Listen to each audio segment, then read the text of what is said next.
Okay, so I think we're recording now. Good morning, everyone.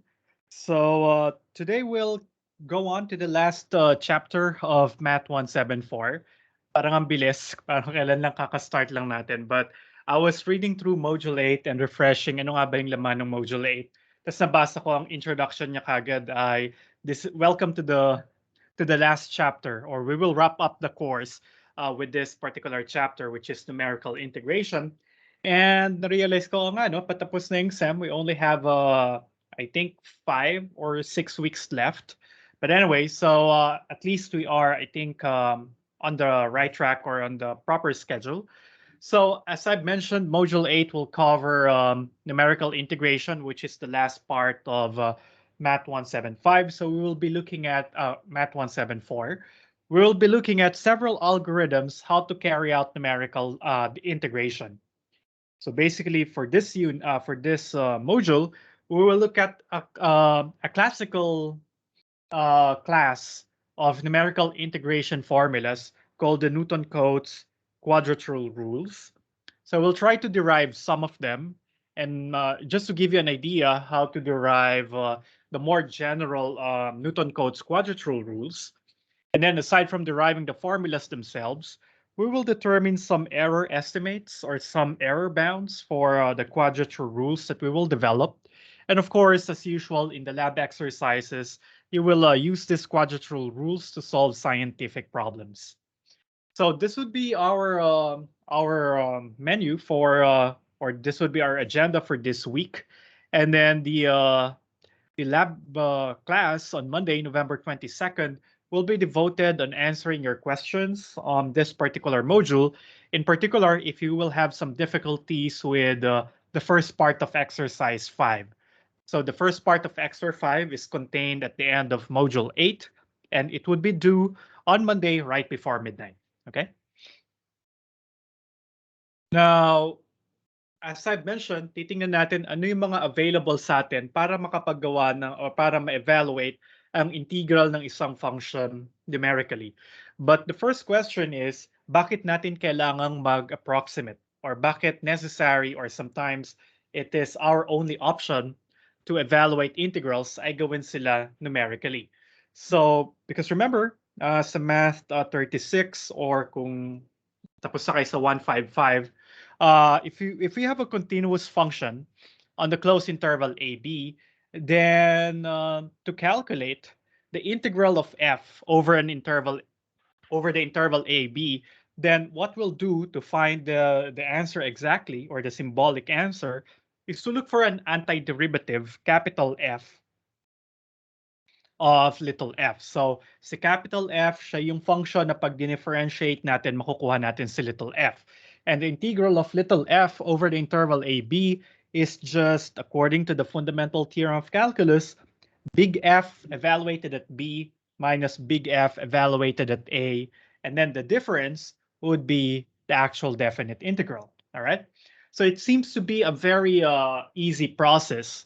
Pero ang problema dito ay may experience tayong iba't ibang problema rito. Number one, yung antiderivative ni f, posibleng walang closed form antiderivative. So basically, it might be impossible to find symbolically a function capital F when differentiated is equal to capital F. Kasi kung mapapansin nyo dati, mas madaling mag-differentiate symbolically kasi kailangan mo lang alam ano yung formula para sa integral, para sa derivative ng function na yon. Then you should know the sum and difference rules, the product rule, the quotient rule, and the composition rule or the chain rule. After that, okay ka na. Medyo posibleng maging mahirap or tedious yung pag-compute ng derivative, but if you will carefully apply these formulas and these rules, medyo you're in a good shape. Kailangan mo lang maging matyaga. Pero sa numerical integration, iba yung situation. Hindi lahat ng continuous function f ay kaya nating hanapan ng antiderivative. All right? For instance, e to the x squared. It is a very simple function. It is just an exponential function, pero nakacomposition siya sa x squared. Obviously, this is a continuous function, and yet it is impossible to express the antiderivative of e to the x squared using elementary or standard functions. Ganon din yung sine of x squared. Kahit anong u substitution ang gawin nyo dyan, wala tayong mahanap na indefinite integral or antiderivative kay sine x squared. So basically, that's why we cannot use the fundamental theorem of calculus even if continuous yung e to the x squared at sine of x squared. Kasi nga, ang binigay lang ng fundamental theorem of calculus, kapag ka meron kang continuous function, maghanap ka ng antiderivative, plug in the upper bound, plug in the lower bound, the difference would be your definite integral. Pero hindi niya tayo tinuruan kung paano mag-compute ng antiderivative. Ina-assume niya na marunong tayong humanap ng antiderivative. And yet for functions such as e to the x squared and sine of x squared, we cannot express or find the antiderivative exactly. Okay? So that's one problem.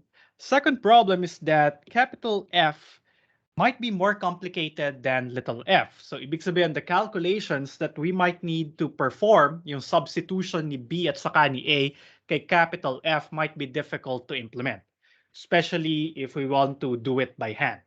So posibleng yun din yung problema. Napaka-komplikado ng antiderivative more so than little f. And then third, which is the usual problem that we had been alluding to from the start of the course, ay posibleng yung mga data na nakukuha natin sa real world o sa real practice ay hindi given as a continuous function. Posibleng bunch of data points sila or bunch of experiments result or measurements result. So hindi siya given as a continuous function little f, pero ano siya, collection or bunch of little data. Okay? Excuse me for a minute, guys. Hold on.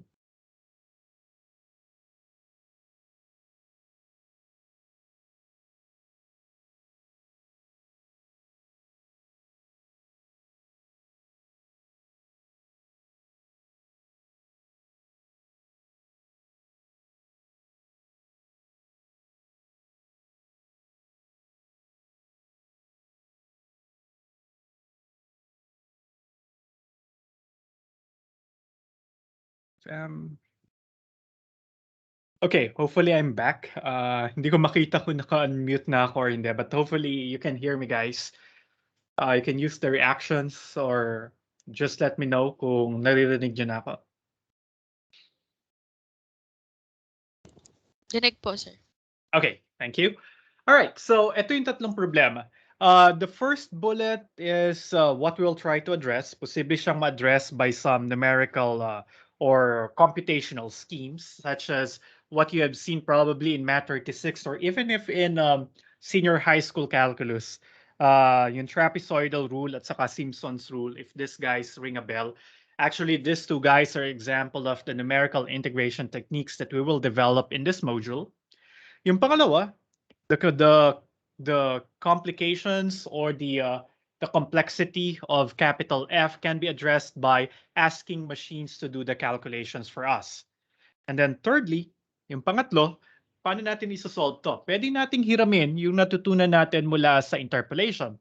Kung meron tayong discrete set of data, maybe a good idea is to find an interpolating polynomial that will pass through this given points. And again, dun papasok kung bakit nga ba nung umpisa gusto natin polynomials yung gamitin. Kasi polynomials are continuous, so therefore, meron siyang integral.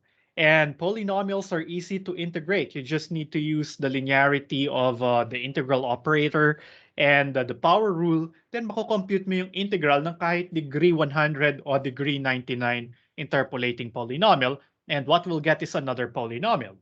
Tapos pag meron ka ng antiderivative, pwede tayong mag-appeal to the first fundamental theorem of calculus, plug in lang natin yung upper bound saka lower bound. And again, machine computations involving polynomials are very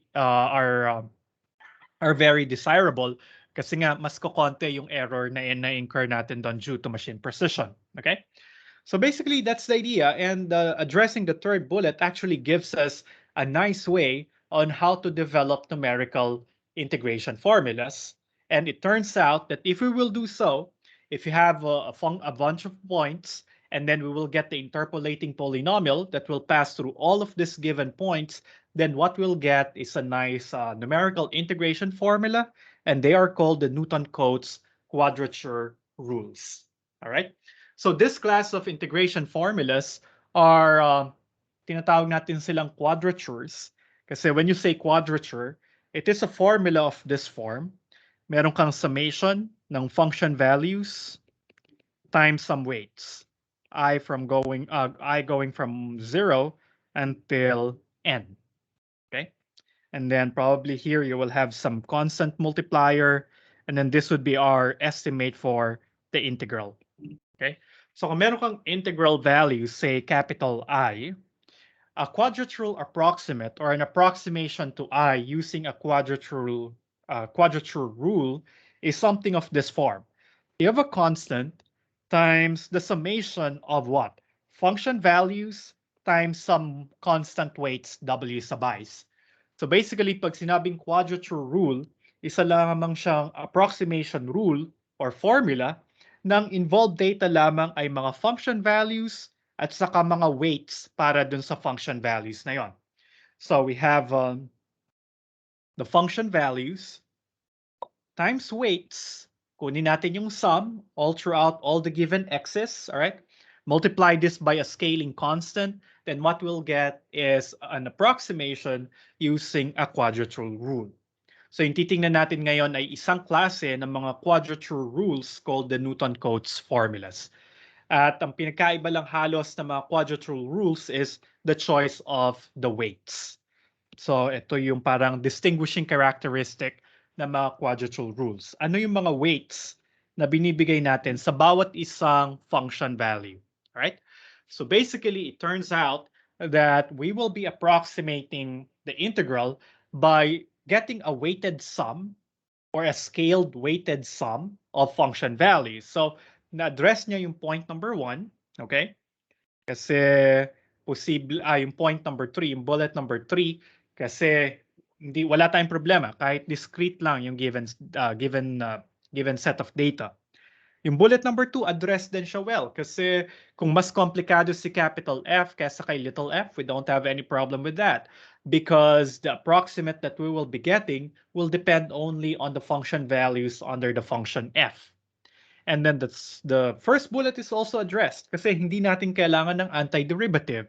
It doesn't matter if we know the antiderivative or not.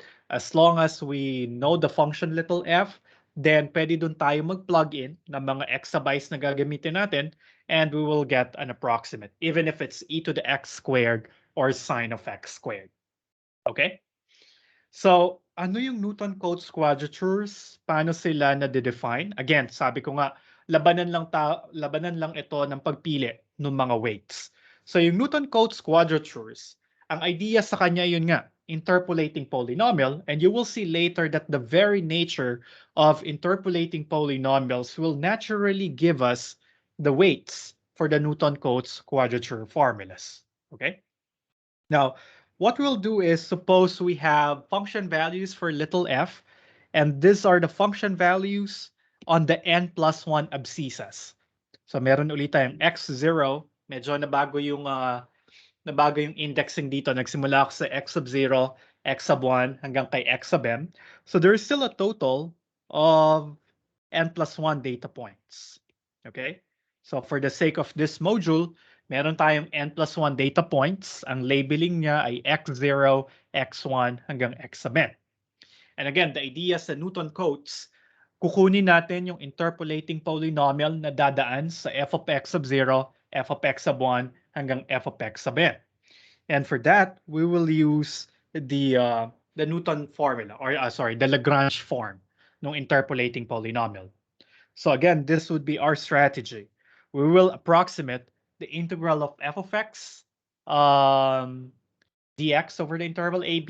We will approximate it using a quadrature formula. So yung I sub n of x, ito yung notation natin sa quadrature formulas. Using n plus 1 points. Okay? So yun yung dahilan kung bakit may subscript na n na dyan. So this quadrature formula will be obtained, kasi nga Newton-Cotes yung ginagamit ko, by replacing little f by its interpolating polynomial. Alright? So ang pang-approximate natin sa integral ni f sa interval AB ay yung integral ni p sub n, which is the interpolating polynomial of degree not greater than n, over the interval AB. All right, which is a fair approximation. All right. And then, kukompute natin itong integral na to. Sabi natin mas madali yan kasi polynomial lang yan. Sure tayo na makukompute natin easily yung antiderivative. Alright? Then if you'll go back to our discussions on the Lagrange form of the interpolating polynomial, si p sub n lamang ay sum ng mga function values times the Lagrange basis polynomials. So again, the L sub I here is the Lagrange basis polynomials na makikita nyo sa module, I forgot what module number it is, pero kung babalikan nyo yun,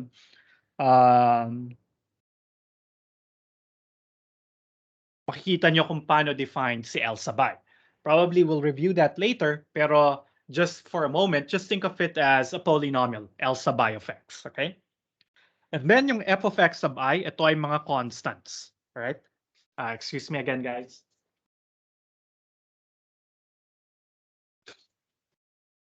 Hindi ko alam kung bakit nagiging snotty ako kapag klase na. Allergic daw sa klase. But anyway. Alright. So, si L sub I of x, sila yung mga Lagrange basis polynomials. Yung f of x sub I, mga constant lang yan. Yan yung mga function values sa bawat isang abscissa ay going from 0 to n. Okay? And then you have here an integral of a sum. And the sum is finite. Meron ka lang n plus 1 terms. So, by the linearity of the integral operator, pwede kong kunin, instead of the integral of a sum, compute natin yung integral, yung sum ng integrals. So basically, I can interchange the order of the integral and the summation. And then pag napagpalit ko na sila, so mauuna na yung sum, tapos ito na yung magiging integral, alright? Si f of x sub I, siya ay constant. So pwede siyang lumabas doon sa labas ng integral, right? It's a constant multiplier. So eventually, what we'll get is this guy. Okay? Summation ng function value times yung integral ng Lagrange basis polynomial. And this will perfectly fit the form of a quadrature rule. Sabi natin yung quadrature rule ay scaling constant. Yung scaling constant dito ay 1 lamang, correct? Times the summation of what? Function values times the weights. So basically, ang weights pala natin ditong W sub i's ay yung integral lamang, yung definite integral ng mga Lagrange basis polynomials. Okay? At kung matatandaan nyo, yung Lagrange basis polynomials ay ito yung itsura. Product lamang siya ng x minus x sub j all over x sub I minus x sub j where the product is taken habang yung I ay hindi equal kay j. So ito lamang ay isang degree what? This is a degree n polynomial obtained by taking the product of binomials of the form x minus xj over xi minus xj, where I is not equal to j, obviously because the denominator will be equal to 0. Okay? And again, this is not new. Ito na yung Lagrange basis or Lagrange auxiliary polynomial na nakita natin mula sa chapter 1. Okay? Any questions so far? Kala nyo nakatakas na kayo kay Lagrange basis polynomial daw, pero ito, nagbabalik siya.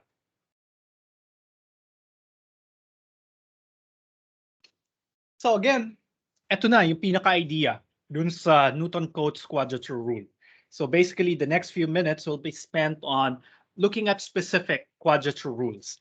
Ang degree of freedom natin dito ay yung mga x sub i's. So usually, pwede mo siyang piliin based sa problem, or if you have the option to choose what the x sub i's would be or the x sub j's would be, pwede mo siyang piliin as an equally set of x sub i's over the interval AB, or kung medyo kung medyo worry ka about the Runge phenomenon, then you can choose the x sub j's or the x sub i's to be the roots of the Chebyshev polynomial, for instance. So yun yung mga pwede natin gawin. But for the sake of this module, parang i-illustrate ko siya sa mga equally spaced nodes. All right? But of course, you could have chosen x of 0, x of 1, until x of n to be arbitrary x's over the interval AB. So mag-work pa rin naman siya. Hindi nga lang hindi nga lang mag-apply itong mga formulas na i-derive natin kasi itong mga formulas na to para sa equally spaced abscissas. All right? Now, this class of quadrature rules, itong Newton-Cotes quadrature formulas, nahati pa siya further into two subcategories. The first category is the closed formulas. So sa closed formulas, yung A at saka si B ay mga kasamang mga abscissas silang ginagamit. So dun sa pag-approximate ng integral from A to B, ginagamit natin yung function value kay A at saka yung function value kay B. So if that happens, then they are called closed formulas. If they are not closed, if A and B are not part of the abscissas, then what we'll get are called open formulas. Okay? So pagka initsipwera mo yung endpoints, ang tawag na dun sa formula na makukuha mo ay open. Alright? And then this will have an impact, of course, on the set of abscissas that you will be using, and on actually on the methodology or the general procedure on how you choose the exabytes. Kasi limbawa, kung sa closed formulas, gagamitin ko yung equally spaced nodes. So mangyayari, meron akong interval from A to B. Okay? Tapos gusto kong gumamit ng closed formula. So si A, siya na yung magiging x sub 0. Si B, siya na yung magiging x sub n. Okay? Tapos kung pipili ako ng equally spaced points, halimbawa gagamit ako ng n subdivision points, so kailangan ko itong hatian into equally spaced points where each of the intervals would be of length delta x. Dahil kung sa closed formulas, gagamit tayo ng x sub 0 until xn, ibig sabihin kailangan ko ng n subdivision intervals or subintervals. So that will mean that the total length will be divided by the number of subintervals. So kung mula kay x sub 0 hanggang kay x sub n, ibig sabihin meron akong n subintervals, yung buong haba ng interval AB, kailangan kong i-divide by n para mahanap gaano kahaba bawat isang subintervals, and hence this formula for delta x. Delta x is the total length of the interval all over the number of subintervals, and then each of the exabytes can be computed as adding an increment which is a multiple of delta x kay A. So yung x sub 1 natin is A plus delta x. So ito yung x sub 1. X sub 2 would be A plus delta x. So that would be A plus twice delta x. X sub 3 is A plus thrice delta x, and so on until you reach A plus n delta x, which will give us B, right?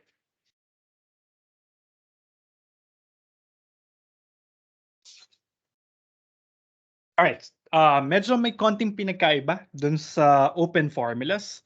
Sa open formulas, ang delta x na gagamitin natin ay b minus a over n plus 2. Okay?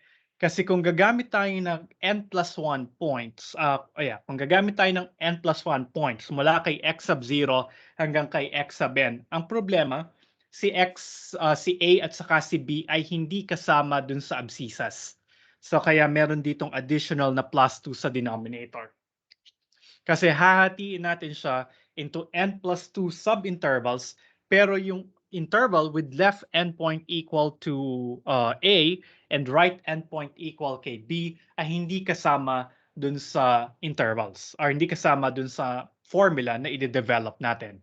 So essentially, in the open formulas, we are subdividing the original interval into n plus 1 interval. But mind you, hindi natin gagamitin yung left endpoints saka yung right endpoint dun sa approximation.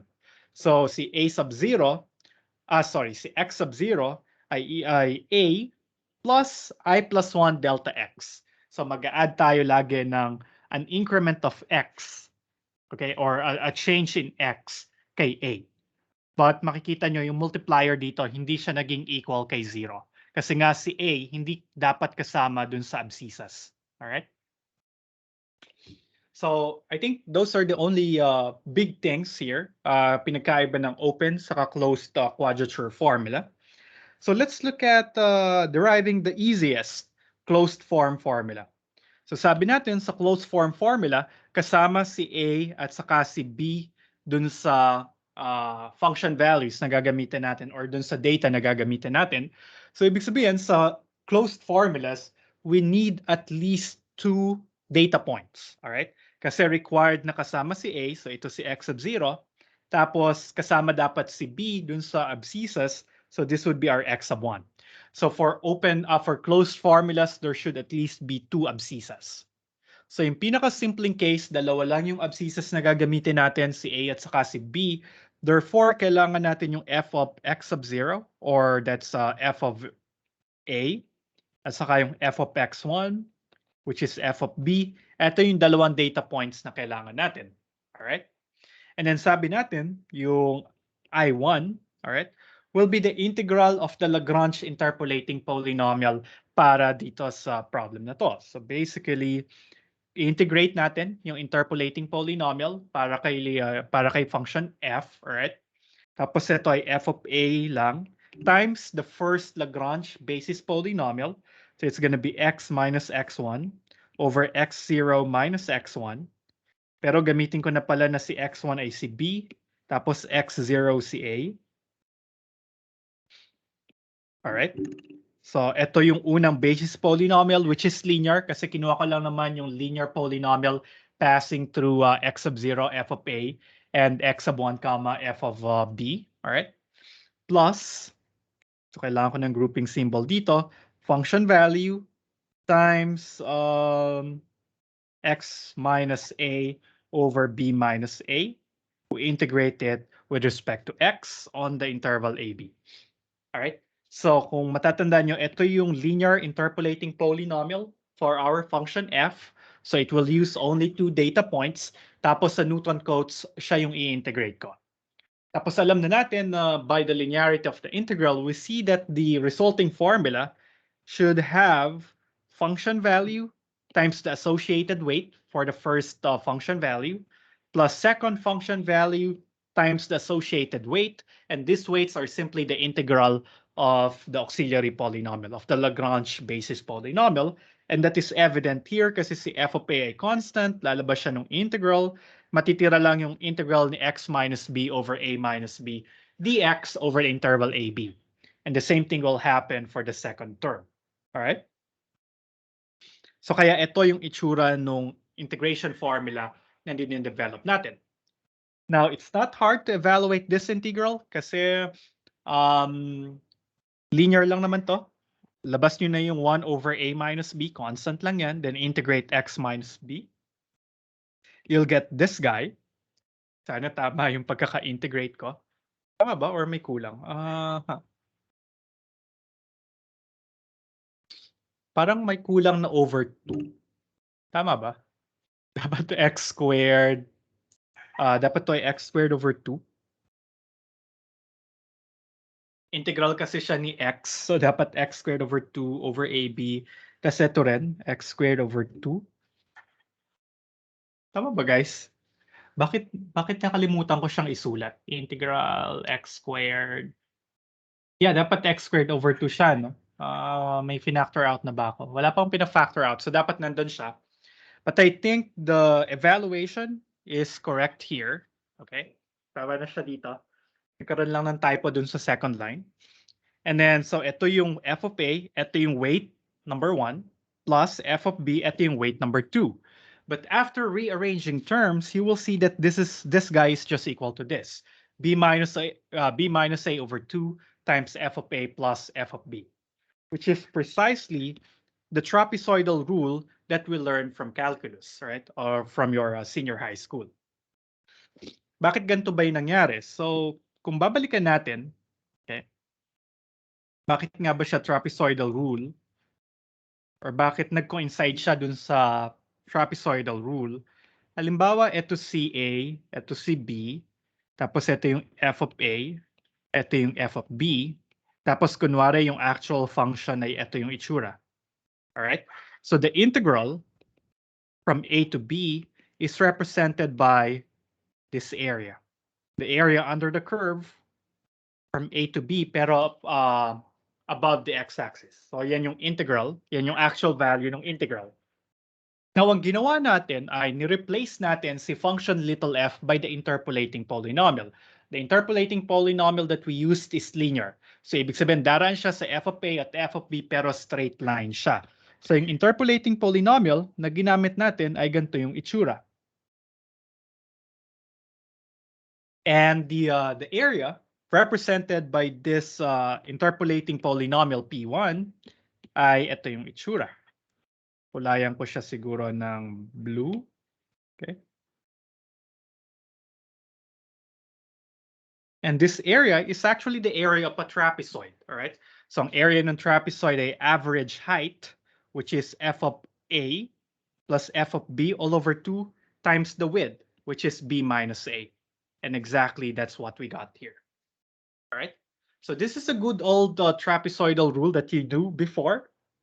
And now we discovered that this is a particular example of a Newton-Cotes formula. Okay. In particular, this is the Newton-Cotes formula, a closed formula using 2 points. And then you can experiment. Dagdagan mo pa yung number of points na gagamitin.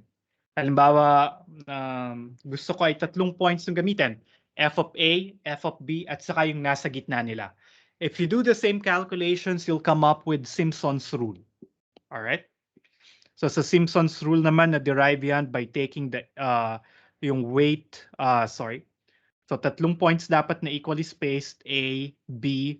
So kunin mo yung gitna, A plus B all over 2. All right? So ito yung tatlong x's na gagamitin natin or abscissas. Tapos kung mapapansin nyo dun sa integral, magkakaroon ka ng f of A times x minus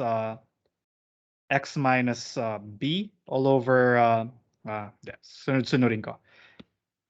X minus a plus b over 2 all over a minus a plus b over 2 times x minus b over a minus b. Ito yung first term. Plus, second term, similar, hanggang makuha nyo yung pangatlong term dun sa interpolating polynomial using 3 points. Okay? Tapos yung weight para dun sa first term, para dun sa f of A, would be the integral of this product over the interval AB. And this should not be very difficult to do kasi ito ay linear times linear, so i-integrate nyo lang ay isang quadratic function. And if you integrate that quadratic function, makukuha nyo na yung weight dapat para kay f of A ay b minus a all over 6. All right? Kaya siya nagkaroon dyan. So, pag pinasok nyo siya dyan sa loob, makikita nyo ng weight para kay A ay B minus A over 6. Similarly, the weight for the middle term, A plus B over 2 is also the integral of the auxiliary polynomial over the interval AB. If you evaluate that, you will get B minus A over 6 times 4. So, ano ba yung weight para dito? Yung weight dito, yung W sub 2, would be the integral from A to B of the auxiliary polynomial, which is x minus a over a plus b over 2 minus a times x minus b over a plus b over 2 minus b with respect to x. So pag in-integrate nyo ito, yan yung makukuha nyo na weight, and it turns out this guy is equal to b minus a all over 6 times 4. At that's why kung bakit may natirang coefficient dito. Okay? And you can do so for the last term, okay? Para kay f of b, makukuha yung weight din sa kanya ay b minus a all over 6. And essentially, what you get is probably a formula that is familiar to you. This is the Simpson's rule galing sa Math 36 or galing sa senior high calculus nyo. And then in the slide, we also have the 3/8 rule. Okay. Bakit siya 3/8? Kasi ito ay interval, length of the interval over 8. Tas may coefficient na 3 yung mga nandun sa gitna. All right. And then if you go further, if you will use 5 points, meaning 4 subdivision points, you will replace little f by the degree 4 interpolating polynomial. Makukuha niyo naman yung tinawag natin na Boole's rule. Redundant yung rule. So yung Boole's rule naman, medyo mahaba na siya. So ginamit niya ay 4 na points. Or actually 5 points. Alright? So kaya may 5 ka dyang terms. So that's basically the Newton-Cotes formula. Of course, you can derive a higher, more longer Newton-Cotes formulas. You'll just need to decide how many points you will use. Okay? Tapos, ganun yung idea. Paano siya i-derive? Now, doon naman sa open formulas, okay? Ang pinakamaiksing open formula ay 1 point lang yung gagamitin. Kasi kung meron kang interval A, B, tapos gusto mong gumawa ng open formula, sa open formula, hindi dapat kasama si A at saka si B dun sa abscissas. So, pwede kang pumili ng isang abscissa over the interval AB. And customary choice is to use the midpoint, A plus B over 2, as your single point. Okay? So, ang mangyayari ay meron lang ako isang data point. Tapos, ito yung gagamitin ko na pang-approximate dun sa interval. So, you can do it 2 ways. You can get the interpolating polynomial for this function. Pero nga, isa lang yung ginamit mo. So, degree 0 yung interpolating polynomial. So, constant polynomial yung makukuha mo, right? So, ibig sabihin, ito lang yung interpolating polynomial natin para dyan. Alright? So, basically, we will be integrating a plus b over 2 from a to b dx. Right? And this integral is just a plus b over 2 times b minus a. Okay. So, kaya yung midpoint rule ay ganito yung itsura. B minus a all over 2. Ba't nawala yung over 2?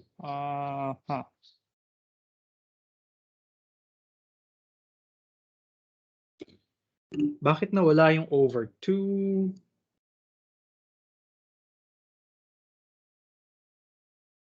Yeah. Sorry. Hindi pala a plus b over 2 yung i-integrate ko. Ang i-integrate ko ay function value ni a plus b over 2. Tapos nagkakaroon lang ako ng f of a plus b all over 2 times the interval ab. Kasi nga, ito ay height. Ang height niya ay f of a plus b over 2. Tapos yung width niya ay b minus a. Ang interpolating polynomial ay horizontal line lamang. So ang area under the region ay area ng square. Kaya ito yung midpoint rule. Okay? So, ito yung function value na ginamit natin. Tapos ang weight ay b minus a lamang, which is the length of the interval. Okay? Now, if you increase the number of points, gumamit ka ng 2 points. So, aside from the middle interval, gumamit, so the middle of the interval, A, B. Pwede mong gawin, hatiin mo itong interval na to sa 4 na subintervals. So, get one here, get another one here. Okay, kunwari equally spaced. So ito yung gagamitin natin na x sub 0, ito yung gagamitin ko na x sub 1. Kaya kailangan kapag ka open formula, hatiin mo yung given interval sa n plus 2 subintervals. So kung gusto kong gumamit ng 2 points, hatiin ko yung AB sa 4 na intervals. 4 nga ba? Hatiin ko siya sa 3 gamit yung 4 na subdivision points. Okay? Tumawa ko si x sub 0, si x sub 1. Alright? Tapos sila yung gagamitin kong pang-interpolate. So, ito yan ba yung function value, ito yung function value. Hindi ako required dumaan sa function value kay AB. So, halimbawa, ito yung f of A, ito yung f of B. Yung interpolating polynomial na gagamitin ko para sa open formula na to ay posibleng ganito. Hindi required dumaan sa AB. So I'll get the interpolating polynomial passing through x sub 0 and x sub 1. And the integral of that interpolating polynomial will be my approximate for the actual integral from a to b. Right? So kaya ito yung makukuha. Medyo kamukha siya nung trapezoidal rule, pero strictly hindi siya trapezoidal rule kasi hindi a at saka yung b yung ginamit ko na function values. And then if you will use 3 points in your approximating in your quadrature rule, you'll get this guy. If you'll use 4 points, we will get this one. Okay. Now let's see some examples on how to use this. Siguro mabilis na lang. Hold on, guys.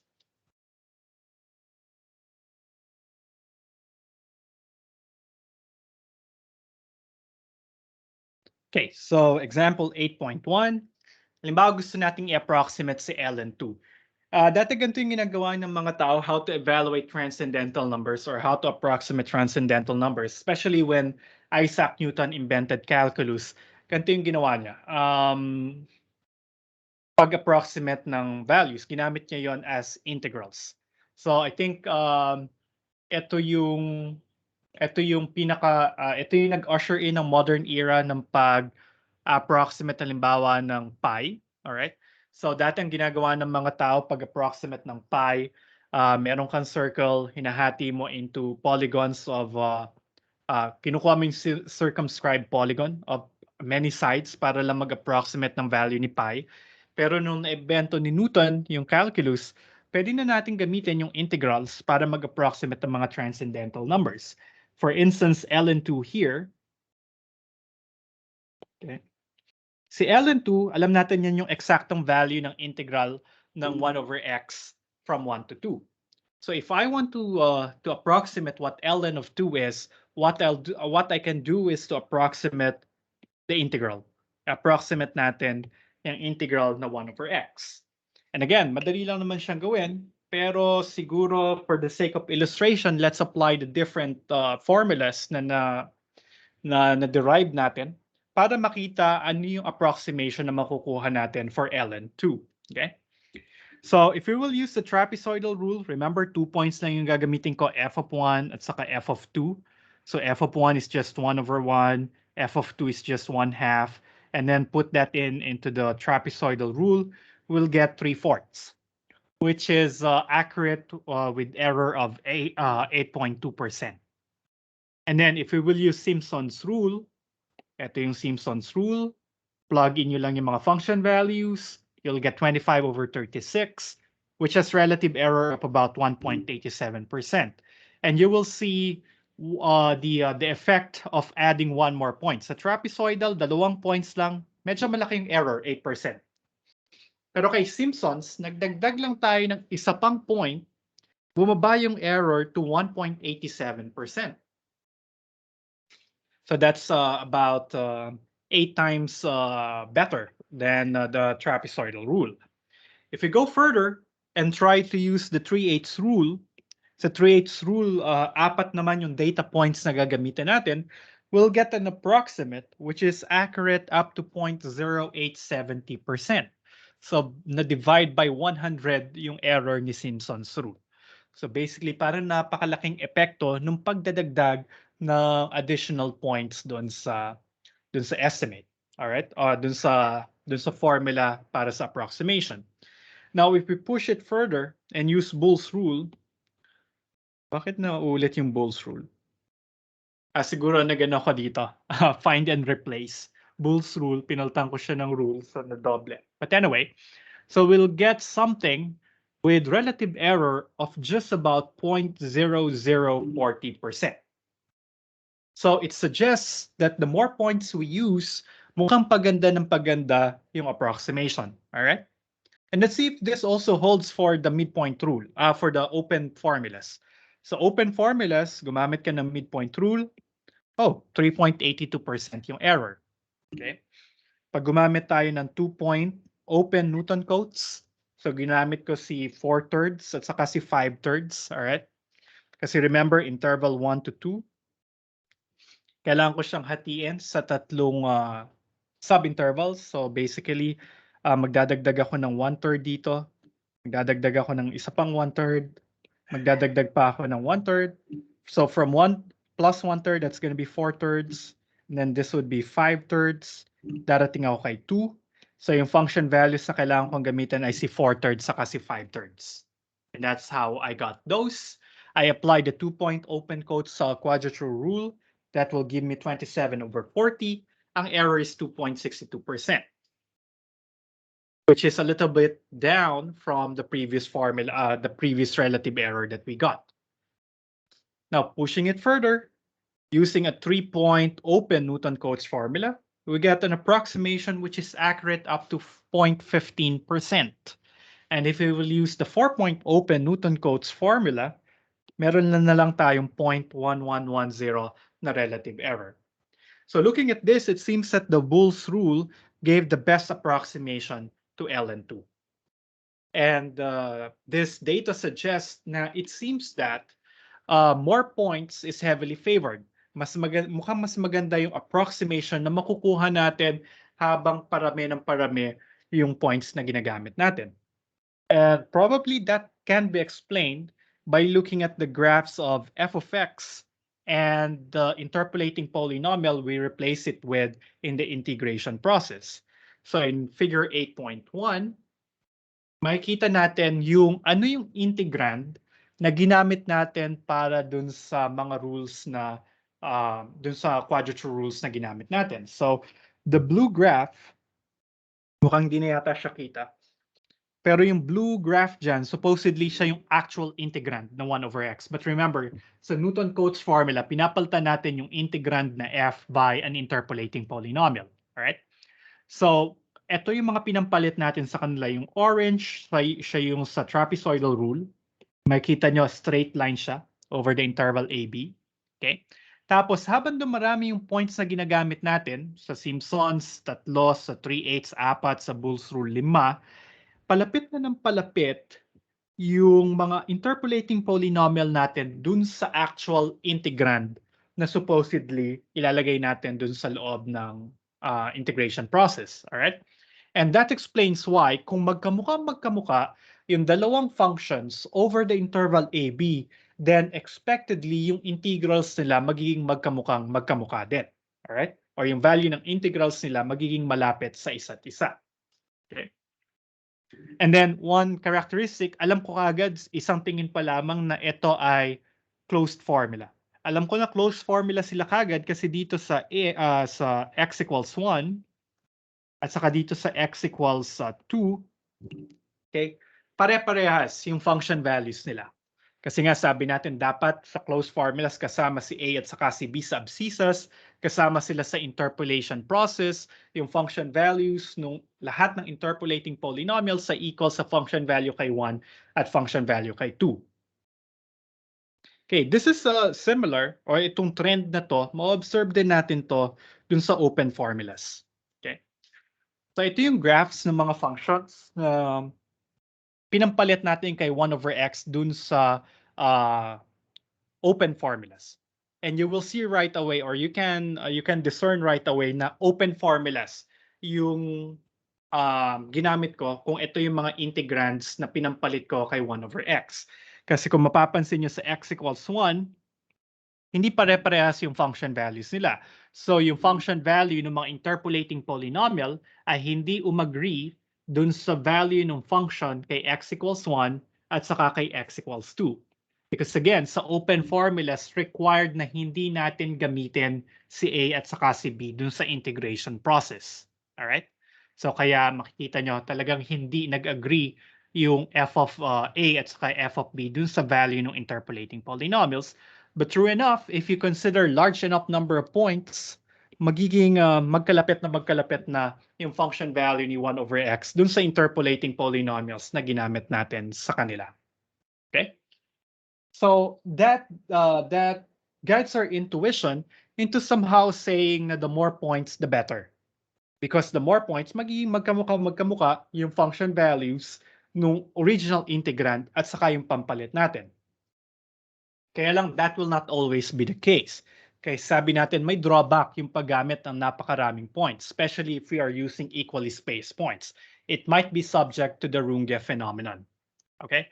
So sabi ng Runge phenomenon, pag marami kang points na ginamit, tas nagkataon na equally spaced sila, posible magkaroon ka ng crazy oscillations near the edges of the interpolatory interval, and that error in the interpolation will be carried down dun sa error dun sa integral. Okay? Kaya medyo hindi natin ipupush to, lalo na kapag highly oscillatory yung function. Kasi posible maging subject siya ng Runge phenomenon. And we will address this problem, paano ma-avoid yung posibilidad na magkaroon ng Runge phenomenon in the next section of this module. Yun yung titingnan natin on Thursday. Okay? But if you will let me borrow the next 3 or 4 minutes, tingnan lang natin mabilis ano yung error sa Newton-Cotes formulas. Okay?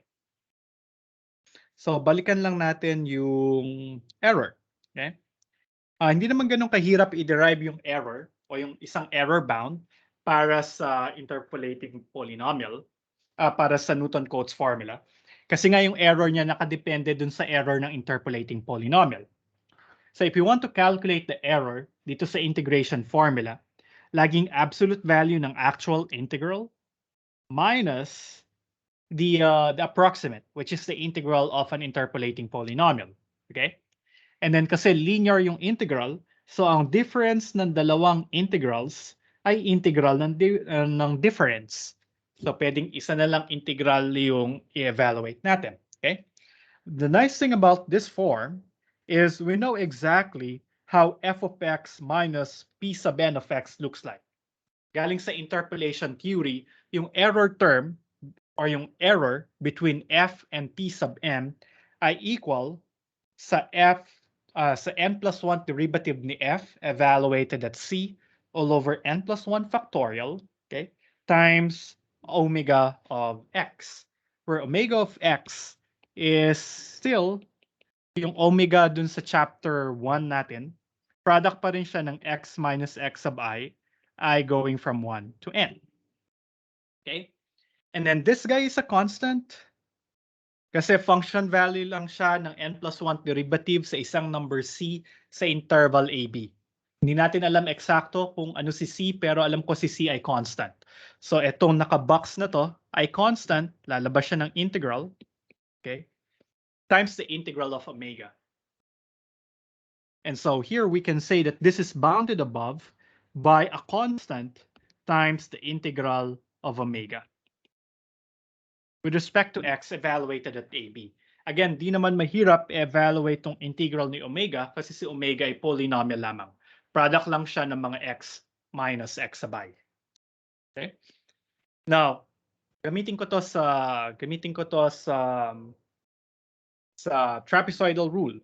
So ibig sabihin yung error sa trapezoidal rule, okay, ay ito. So error sa trapezoidal rule ay yung actual integral. Pero alam na natin na derive natin kanina, ito ay n plus 1 derivative lang evaluated at psi over n plus 1 factorial. It's a constant times integral ng omega.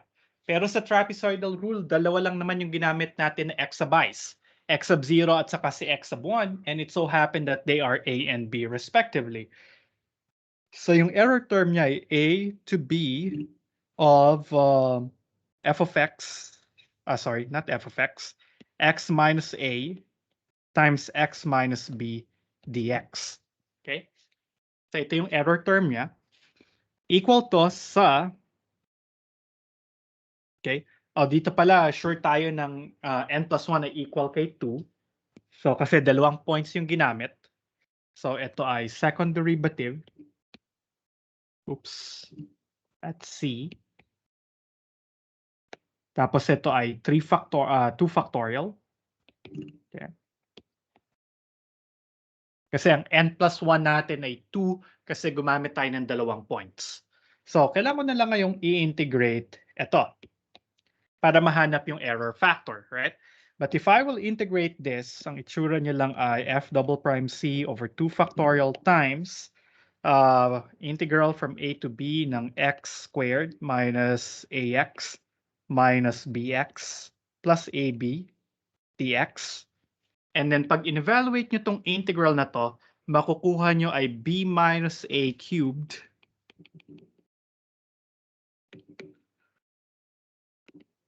all over 6. Okay? So ito yung value nung integral na yan.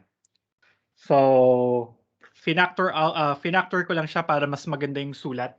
Pero magiging x cubed over 3 minus ax squared over 2 minus bx squared over 2 plus abx evaluated from a to b. When simplified, it's going to be b minus a cubed all over 6. And so, or actually may negative sign yata to dito.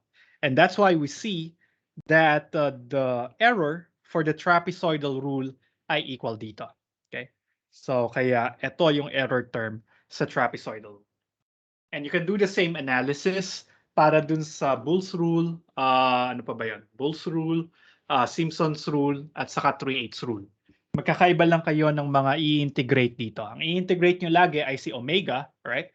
And the omega is the product of x minus the abscissas. So, mas maraming points yung ginagamit, mas malaki yung degree ng polynomial na i-integrate, okay? Magiging mas tedious yung pagkuha nito. But that could be done, or you can use softwares kung meron kayong online solver para i-calculate yung mga